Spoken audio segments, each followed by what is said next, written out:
Hello students, I am Dinesh Udupi.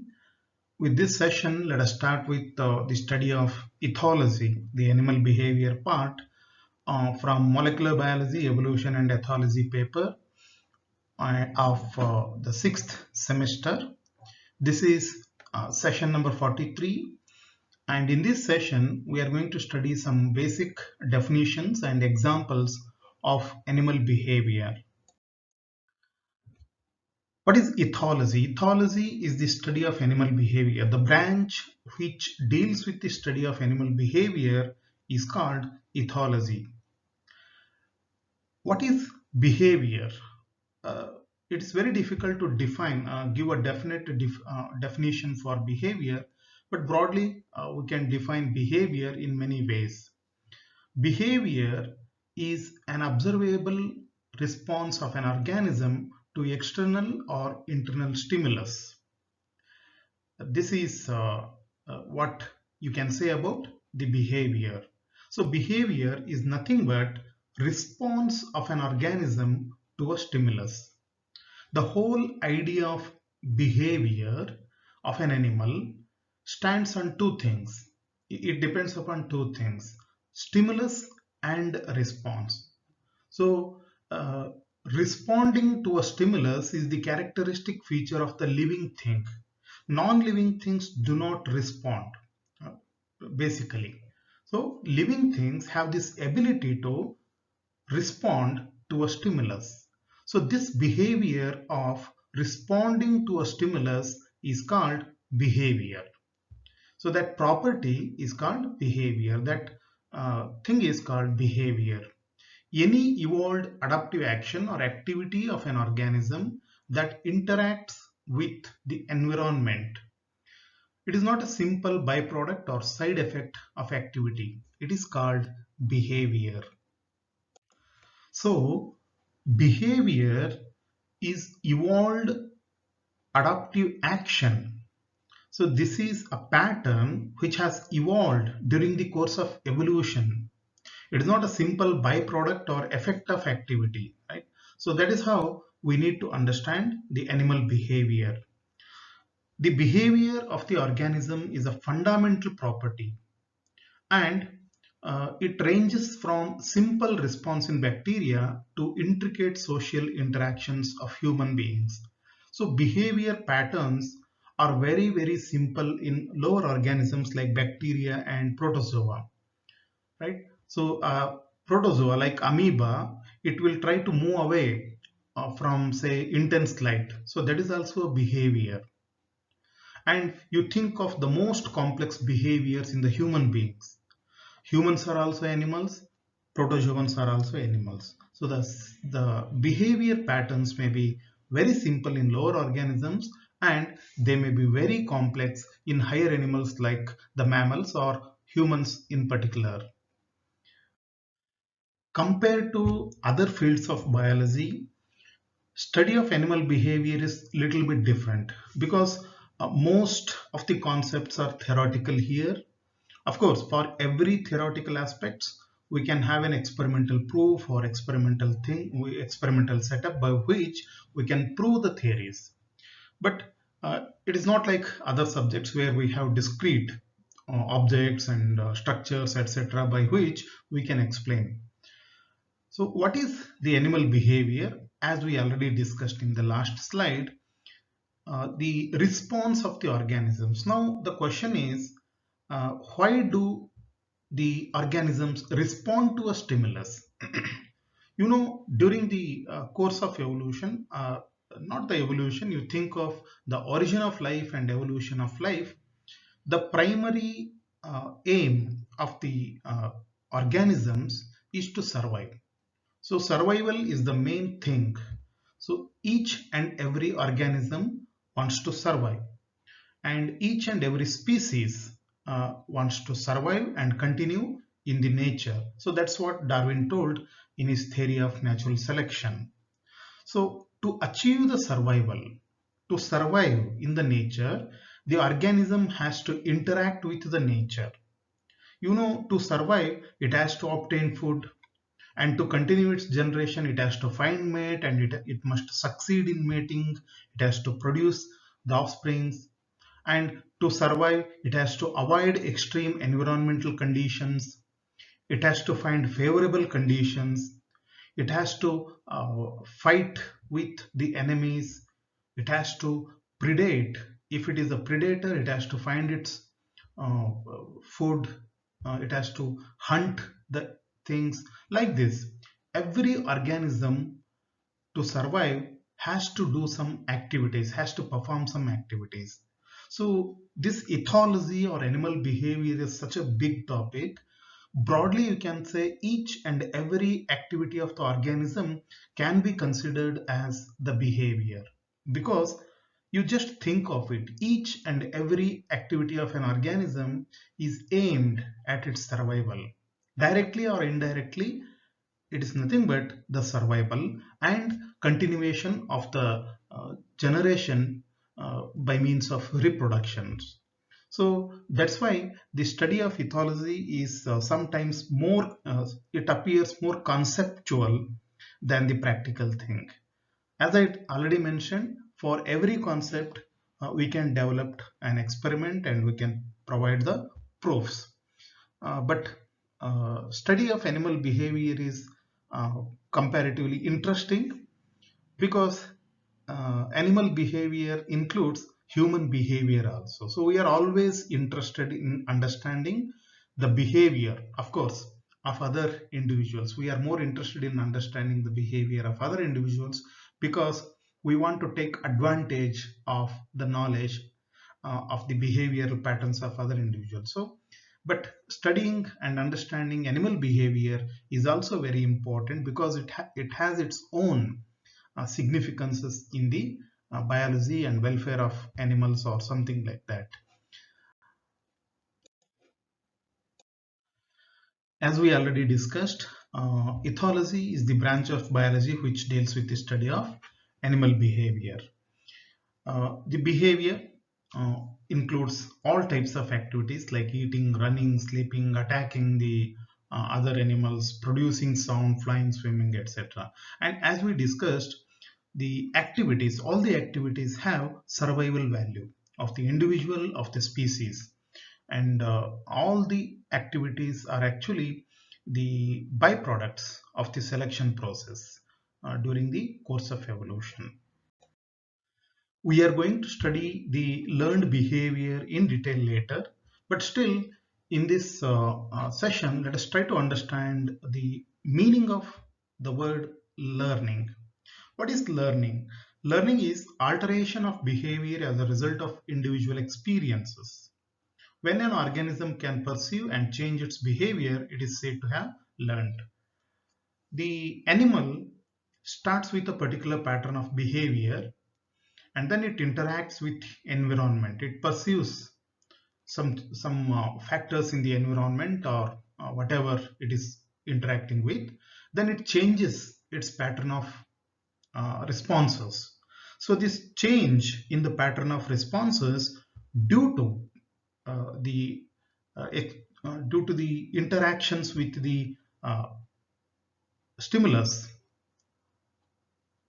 this is called learning. So learning is basically changing the pattern of behavior depending upon the situations. So that is called learning.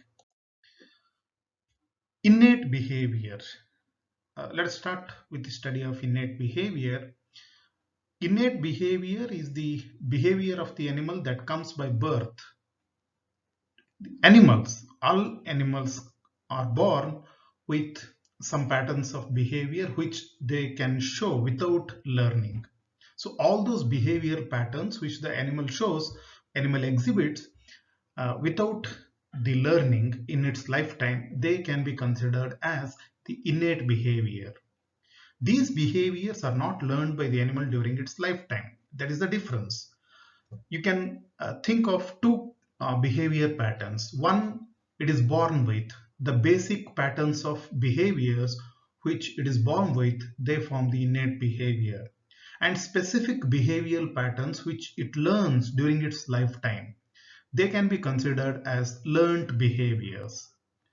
The innate behaviors appear to be controlled by genes. That is the only possible explanation, because uh, the behavior which you observe in a particular animal, say for example the cat shows a particular behavior without learning during its lifetime, and the dog, these individuals got only the genes from their parents. So from one generation to another generation, only genes are passed.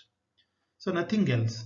If the animal is showing some behaviors which are specific to the species, then definitely it got those behaviors through the genes only. So that is the only possible explanation for the innate behavior of the organisms, the behaviors which the animal has already known, and it starts showing those behavioral patterns during its lifetime. An innate behavior is any behavior that occurs naturally in all animals of a given species. An innate behavior is also called instinct. So specifically, we use the word instinct for all kinds of innate behaviors. Example for innate behavior. As you remember, ethology or animal behavior is such a vast topic, and examples, we have innumerable number of example for each and every kind of animal behavior. But here, just to make you just to give you an idea of what is innate behavior and what is something like, let's try to understand some examples here. Walking, you just imagine the locomotion of the animals. Each and every animal knows how to move. There is no need to learn. There is no need for the fish to learn swimming. There is no need for the deer to start running after the birth. There is no need for the uh, uh, cattle or deer. So, as I told you, these kinds of locomotion movements are born. The animal is born with the information about how to move. That is one example of innate behavior. Then eating, drinking, suckling. Nobody teaches the animals how to eat. Of course, the parents may teach the offsprings how to search for the food, how to obtain the food, but there is no need to teach the newborn animal or newborn baby to teach how to eat, how to drink. You just imagine the suckling behavior of the baby. So immediately after the birth, so it know how to suck the milk from the mother's breast. So all these such examples can be given for innate behavior. Now some intricate behaviors like construction of webs by spiders. The web construction by the spiders is one of the most complicated behavior. Each species constructs specific type of web, and the engineering of the web is so complicated, it appears so complex, but still the behavior is innate. That means the spider of a particular species is born with the information, born with the skill of how to construct the web, the pattern, and all the required skills it is born with. So that is the beauty of innate behavior. Construction of nests by the birds.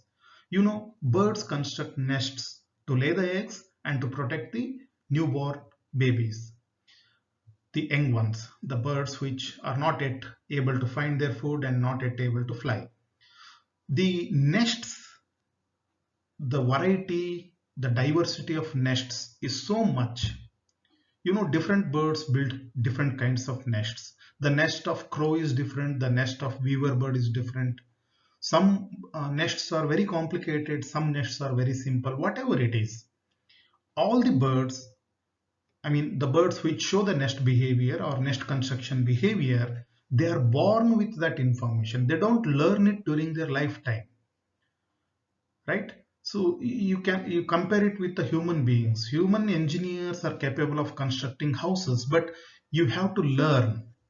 As humans, we are not born with the knowledge of constructing the houses. You need to go to the engineering college to learn all those technical things. Then only you will be able to build a house. But the bird, it is born with the skills, with the knowledge of the construction of nests. So construction of nests by the birds is an example of innate behavior.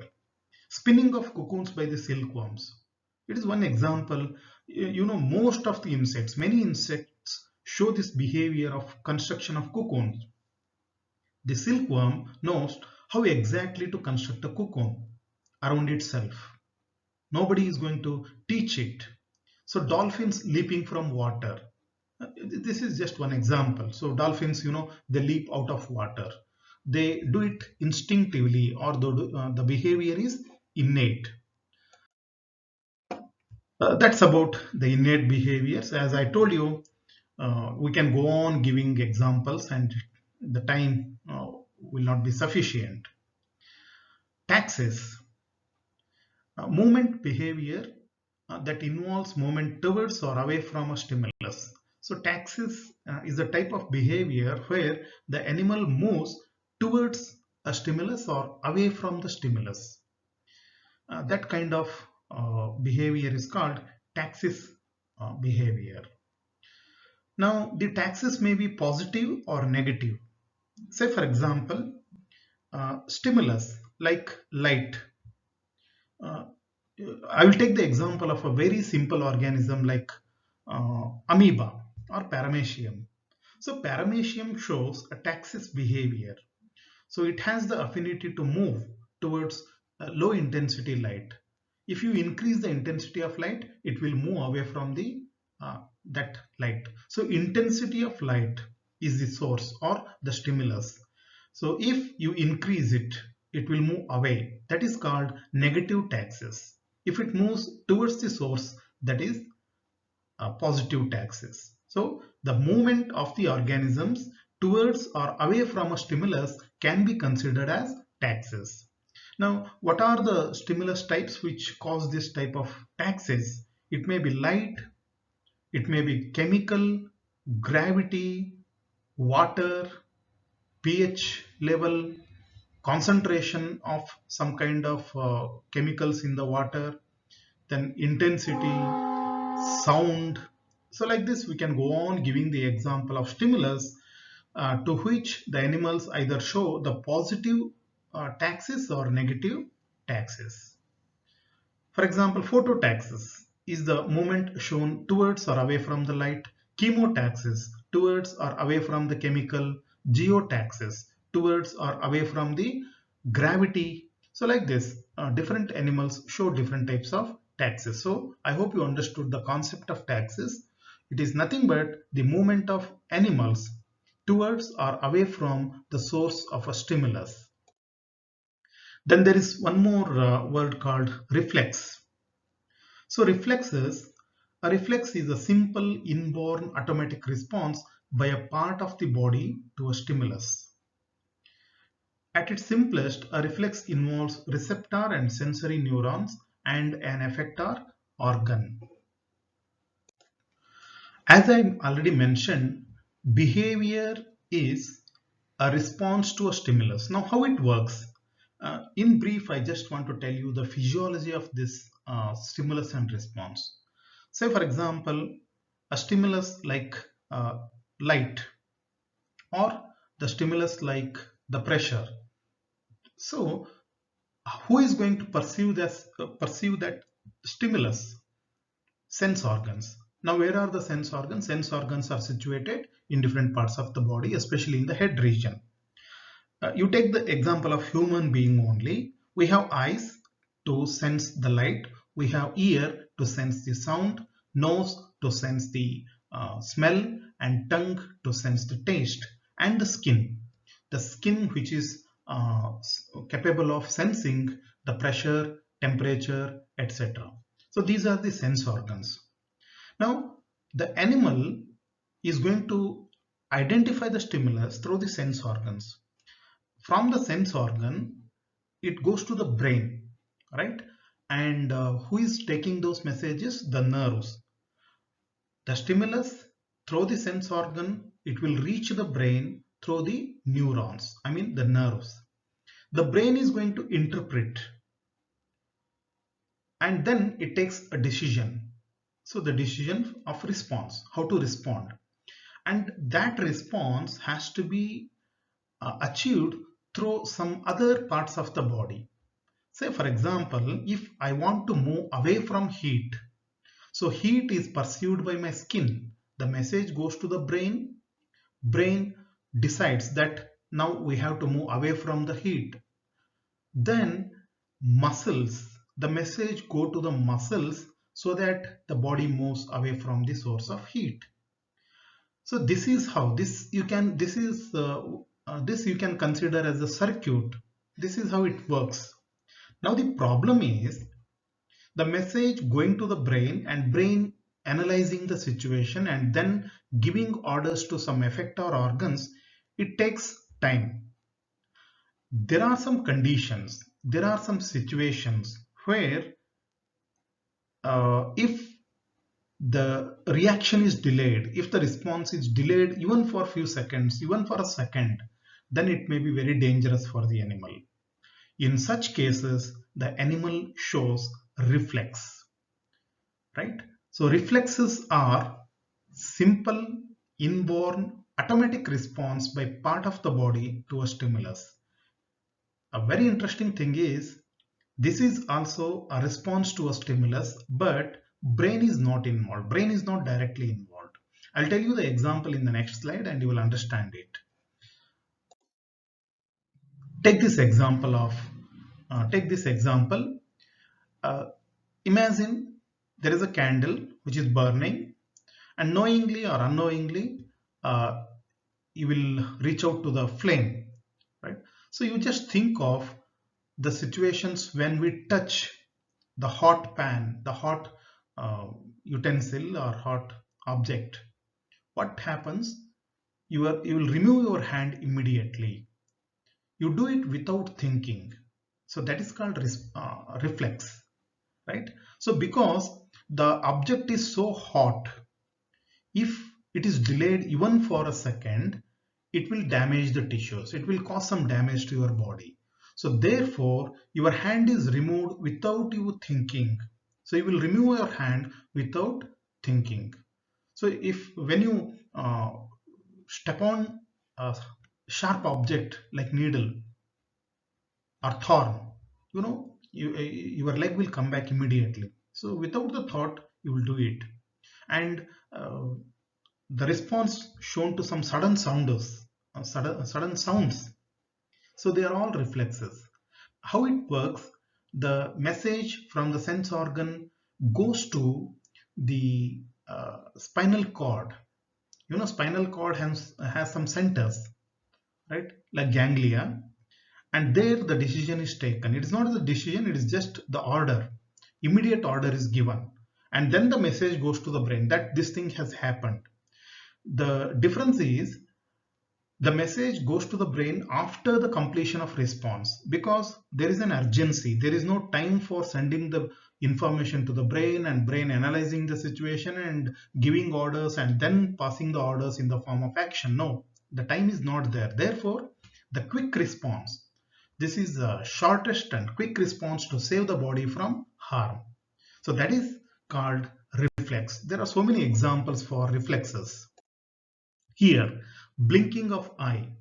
If somebody throws an object towards you, normally you will close the eye. Without your knowledge, your eyes are closed. So that is best example for reflex. Knee reflex, which is used by the doctors.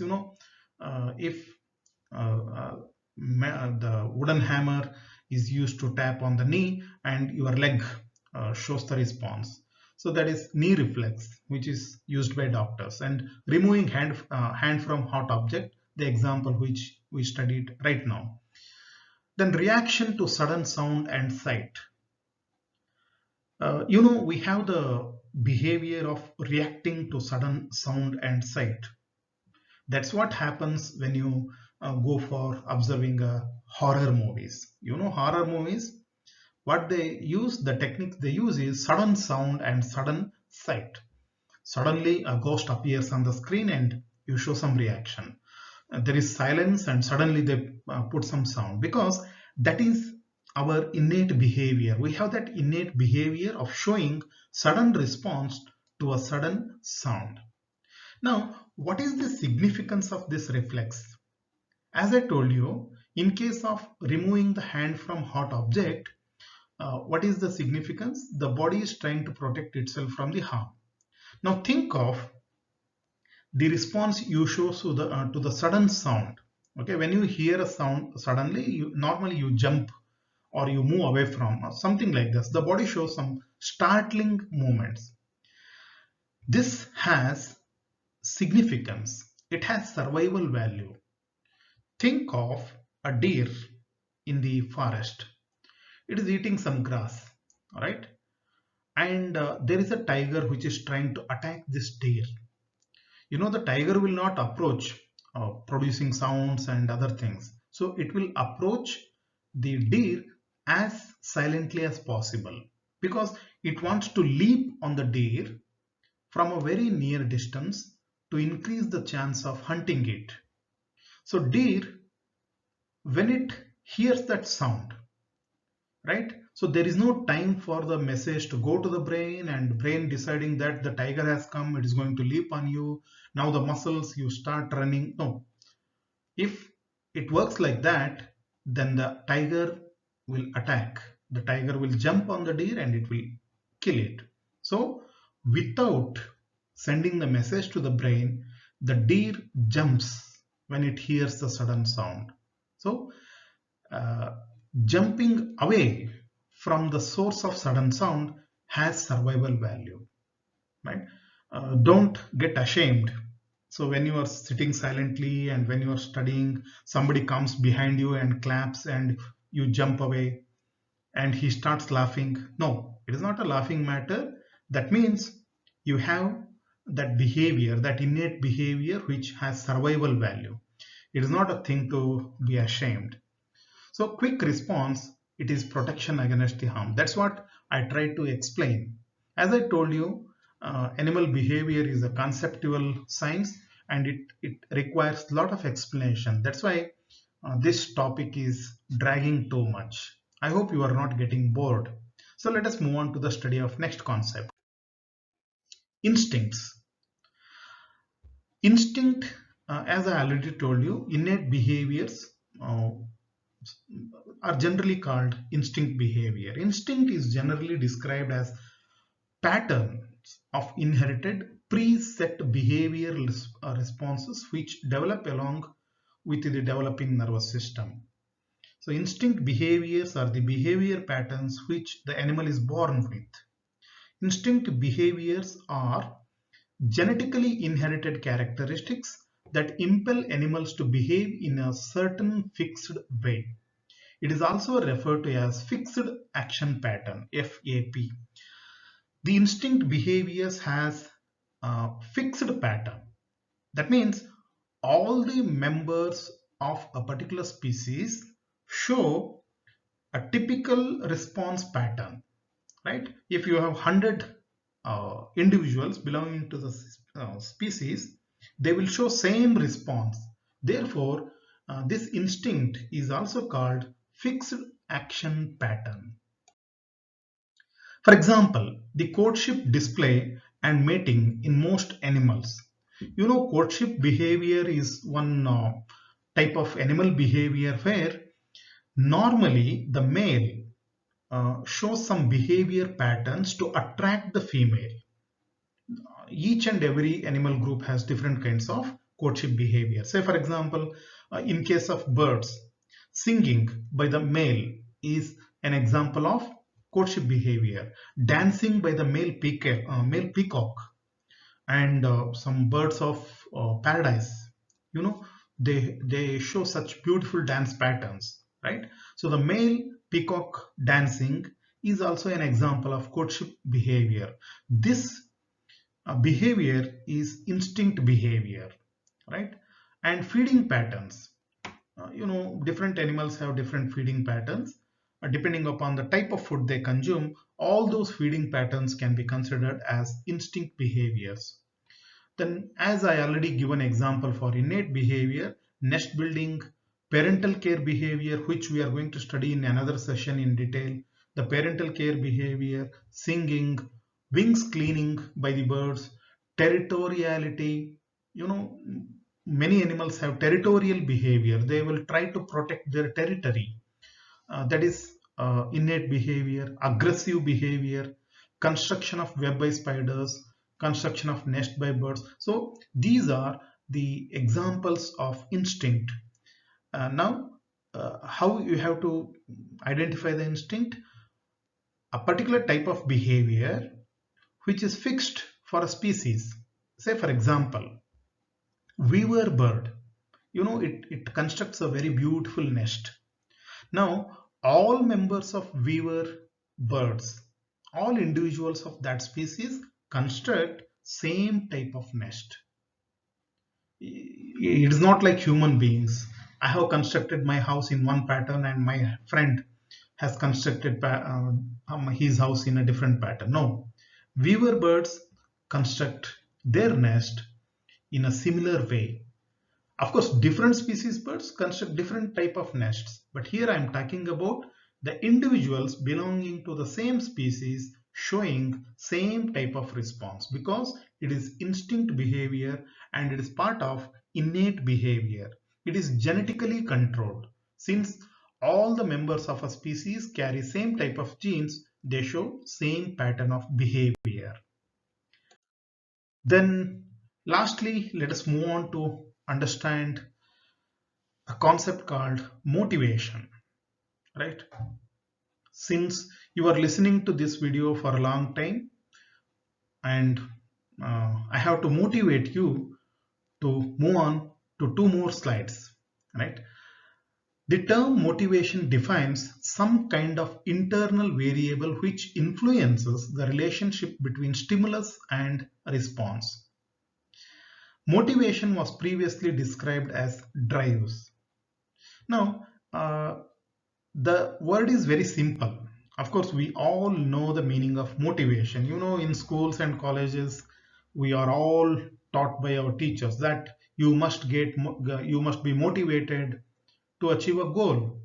Now, in case of human beings, so our motivation is to achieve a goal. We have to do something to achieve our goals. What is our goal? To get more marks, to get a job, like this. We have some goals. And to reach those goals, we have to develop some behavioral patterns. And for that, we need a motivation. So what is the motivation? Motivation is the benefit after reaching the goal, right? So they act as a stimulus and the patterns of behavior we show is the one which is part of the motivation. So here the definition of motivation is it defines some kind of internal variable which influences the relationship between stimulus and response. Motivation is the psychological feature that arouses an organism to action towards a desired goal. That's what I'm trying to tell you. To make it very simple, let us take the example from human beings only. A desired goal. As a student, you think of yourself having a goal. Normally, a student has a goal of achieving good marks in the exam. So passing with a rank is the goal, right? Passing a competitive exam is a goal. To achieve that goal, a desired goal, so you have to have motivation. So without motivation, you cannot achieve the goal.